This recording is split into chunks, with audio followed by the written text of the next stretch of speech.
Berikut akan kami sajikan rangkuman mata pelajaran pendidikan kewarganegaraan PKN kelas 6. Semester 1 dan 2.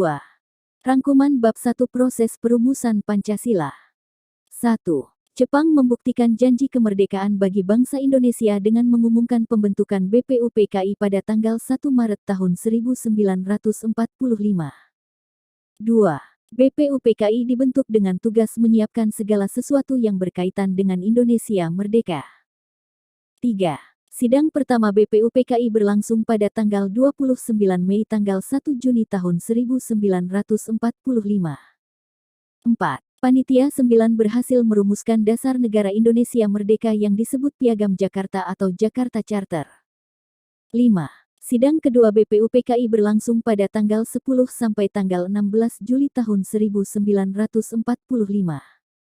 6. Dasar negara Indonesia disahkan penggunaannya oleh PPKI pada tanggal 18 Agustus tahun 1945.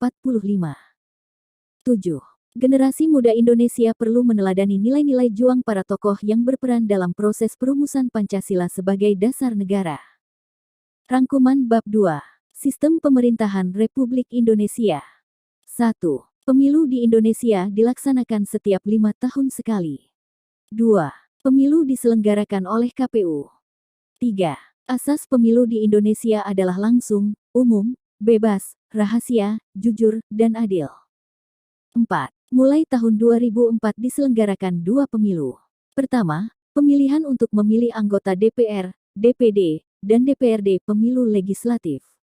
Kedua, pemilu untuk memilih presiden dan wakil presiden RI pemilu presiden dan wakil presiden. 5. Lembaga negara sesuai dengan UUD 1945 hasil amandemen adalah MPR, DPR, DPD, Presiden, MA, MK, KY, dan BPK. 6. Pemerintah pusat adalah Presiden. 7. Pemerintahan daerah adalah gubernur, bupati, atau wali kota, dan perangkat daerah sebagai unsur penyelenggara pemerintahan daerah. DPRD adalah lembaga perwakilan rakyat daerah sebagai unsur penyelenggara pemerintah daerah. Rangkuman bab 3. Peran Indonesia di Asia Tenggara. 1. ASEAN didirikan berdasarkan Deklarasi Bangkok pada tanggal 8 Agustus tahun 1967. 2. Negara-negara pendiri ASEAN, yaitu Indonesia, Singapura, Malaysia, Thailand, dan Filipina. 3. Anggota ASEAN saat ini berjumlah 10 negara, yaitu Indonesia, Singapura, Malaysia, Thailand, Filipina, Brunei Darussalam, Vietnam, Kamboja, Laos, dan Myanmar. 4. Gedung Sekretariat Tetap ASEAN berada di Jakarta. 5. Kerja sama ASEAN saat ini meliputi bidang politik, ekonomi, sosial, dan budaya. 6. Indonesia mempunyai peranan penting di kawasan Asia Tenggara.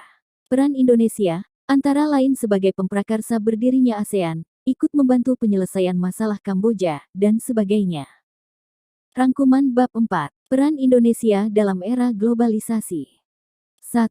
Politik luar negeri adalah arah kebijakan suatu negara untuk mengatur hubungan dengan luar negeri.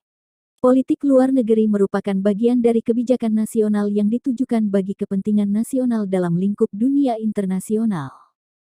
2. Setiap negara mempunyai politik luar negeri. 3. Hubungan luar negeri yang melibatkan dua negara disebut hubungan bilateral. 4. Hubungan luar negeri yang melibatkan banyak negara disebut hubungan multilateral. 5. Politik luar negeri Indonesia adalah bebas aktif. 6. Bebas artinya bahwa Indonesia tidak akan memihak salah satu blok kekuatan-kekuatan yang ada di dunia ini. 7. Aktif artinya Indonesia dalam menjalankan politik luar negerinya selalu aktif ikut menyelesaikan masalah-masalah internasional. 8. Tujuan politik luar negeri Indonesia tertulis dalam pembukaan UUD 1945 alinea pertama dan alinea keempat serta pada batang tubuh UUD 1945 pasal 11 dan pasal 13. 9. Landasan politik luar negeri Indonesia adalah Pancasila dan UUD 1945. 10. Perwakilan Indonesia di luar negeri berupa perwakilan diplomatik dan perwakilan konsuler. 11. Peranan politik luar negeri Indonesia dalam percaturan internasional A. Sebagai pemrakarsa dan tuan rumah Konferensi Asia Afrika 1955. B. Sebagai salah satu pendiri Gerakan Non-Blok. C. Sebagai penyelenggara KKT Gerakan Non-Blok tahun 1992. D. Sebagai anggota PBB, Indonesia mengirimkan pasukan Garuda. E. Sebagai salah satu pendiri ASEAN. F. Sebagai penyelenggara pertemuan APEC tahun 1994. G. Sebagai anggota GATT. H. Sebagai anggota WTO. Glosarium. ASEAN adalah organisasi negara-negara di Asia Tenggara. BPUPKI adalah badan penyidik usaha-usaha persiapan kemerdekaan Indonesia. Bupati adalah kepala daerah tingkat kabupaten. De facto adalah pengakuan yang bersifat belum resmi. De jure adalah pengakuan yang bersifat resmi. Deklarasi adalah pernyataan bersama. Diplomasi adalah perundingan. Diplomat adalah orang bertugas dalam bidang diplomasi, menteri luar negeri, duta besar. Duta besar adalah wakil dari suatu negara yang ditempatkan di negara lain. Gubernur adalah kepala daerah tingkat provinsi. Hak angket adalah hak DPR untuk melakukan penyelidikan. Hak interpelasi adalah hak DPR untuk meminta keterangan dari pemerintah. Hakim adalah orang yang tugasnya mengadili suatu perkara. Integralistik adalah bersifat keseluruhan.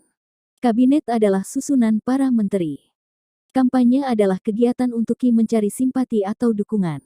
Konsulat adalah kedudukan jabatan konsul. Konsuler adalah orang yang tugasnya berkenaan dengan konsul.